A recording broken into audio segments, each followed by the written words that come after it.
this video we're going to talk about intermediate value theorem and do some kind of fun limits. The intermediate value theorem, I want to start by just talking about this as an example and kind of then talking about specifically what it says. A function is defined as continuous, okay? And this certainly is from -5 to 5, not including that endpoint, but including that endpoint. It is continuous.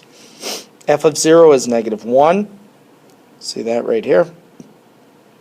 F of 2 is 1. See that right here. So what that tells me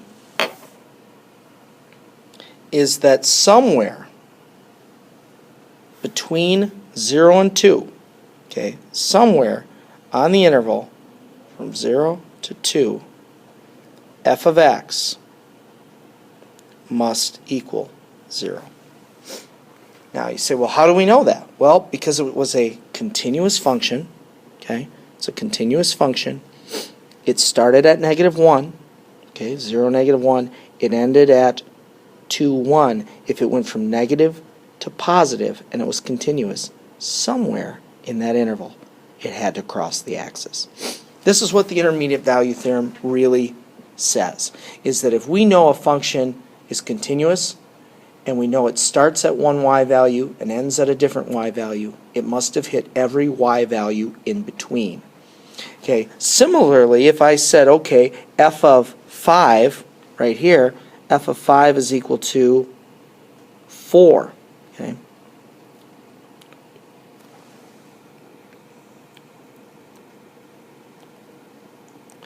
I would know that on the interval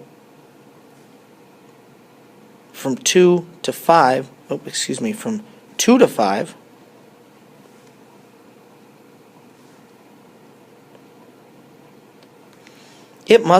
there must be a spot in that interval where the function is equal to 3.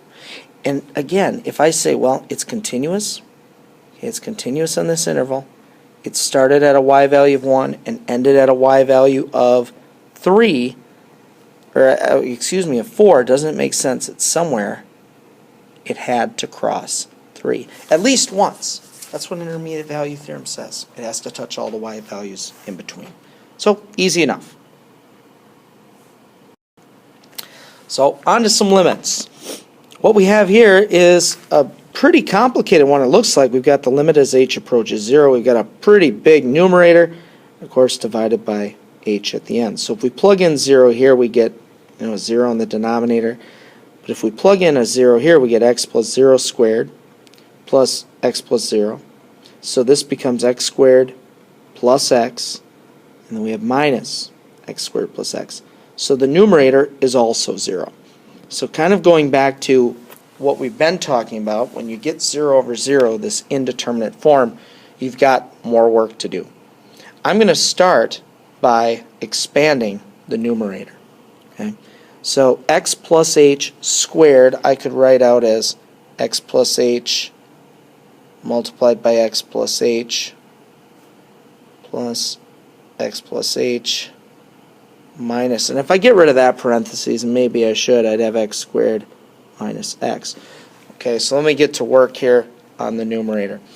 So x times x times h times x, h times h. If I multiplied all that out, I'd have x squared plus 2xh plus h squared. Okay, then I add x and h. Okay, that just comes from right here, adding the x and h. I'm going to then subtract x squared and x. Still all over h. We're still doing the limit as h approaches 0. Well, now you look what happens. The x squareds cancel because x squared minus x squared is 0. The x's cancel because x minus x is 0. And we're just left with these terms. Okay, 2xh, h squared, and h. Each one of those terms has an h in it. So I'm going to factor an h out of that numerator. I'm left with 2x plus h plus 1.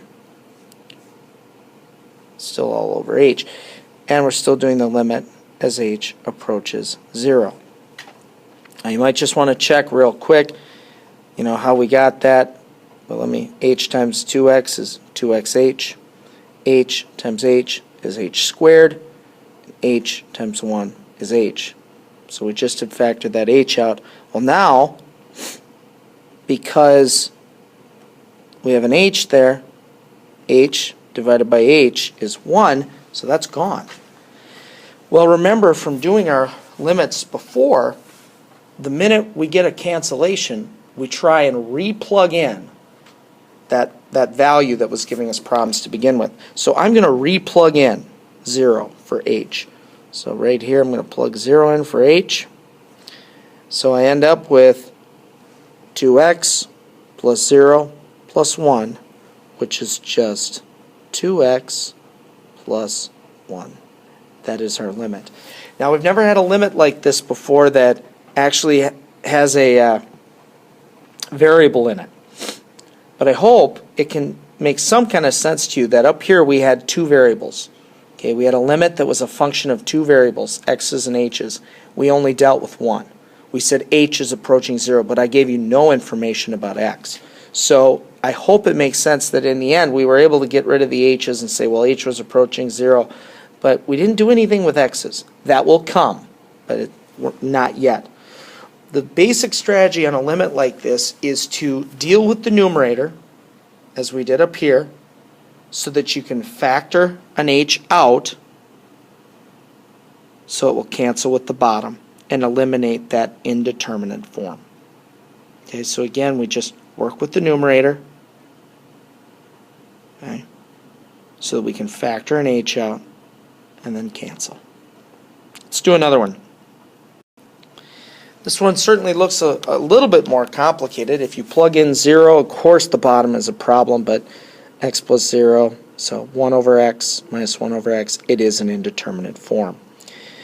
In this case, I think the first thing we're going to want to do is get a common denominator up top, because we don't like to have fractions within fractions.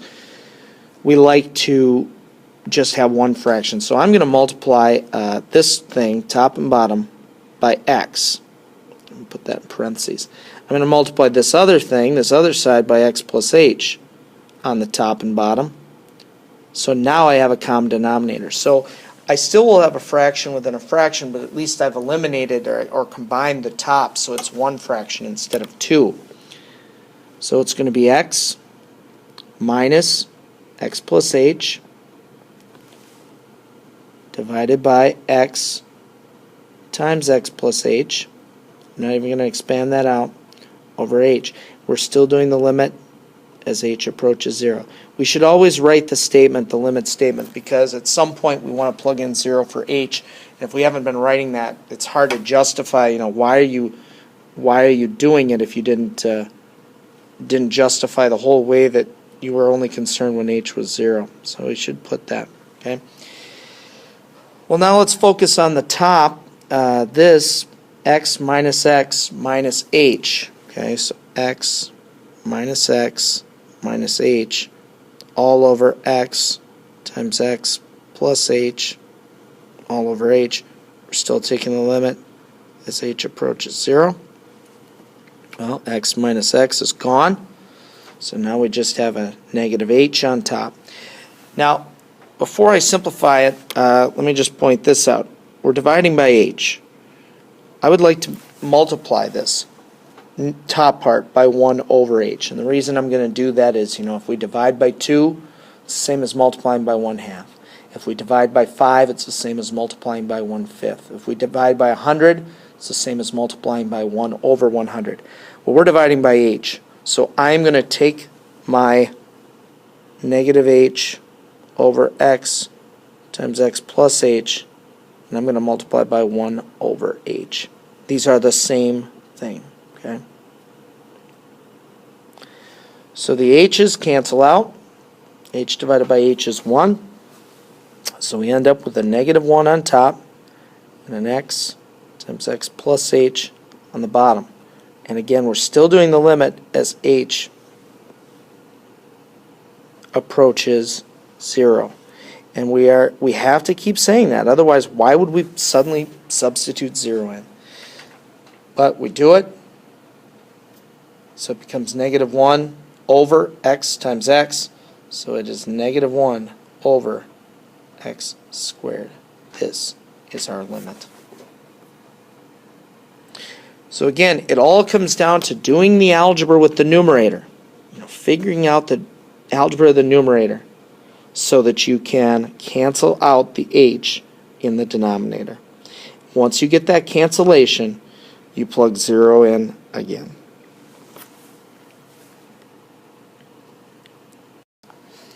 These three we did in class. I would like you to pause the video when I tell you. Try them just on a scratch piece of paper, and when we come back, when you're done, I will tell you what the answers are and why this is so important to us in calculus. So pause the video and try those limits on your own.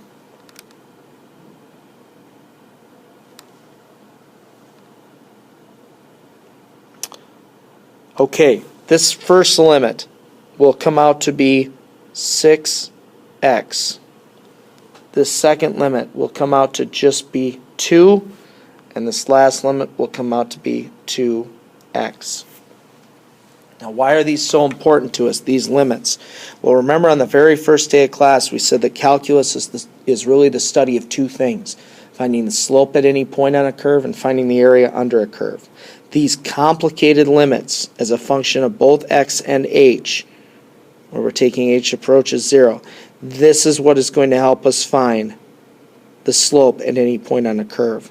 This first limit will help us find the curve or the slope at any point on the curve 3x squared.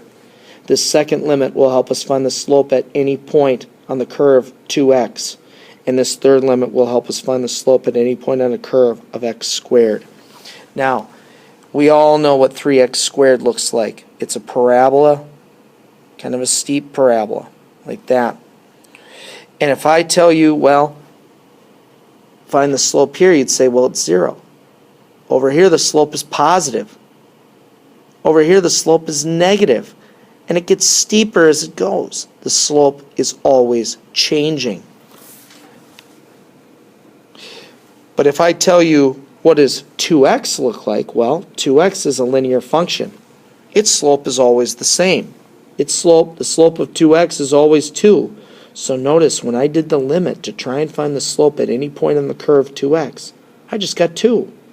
Whereas for these two, the parabolas, I got a slope or an equation with a variable.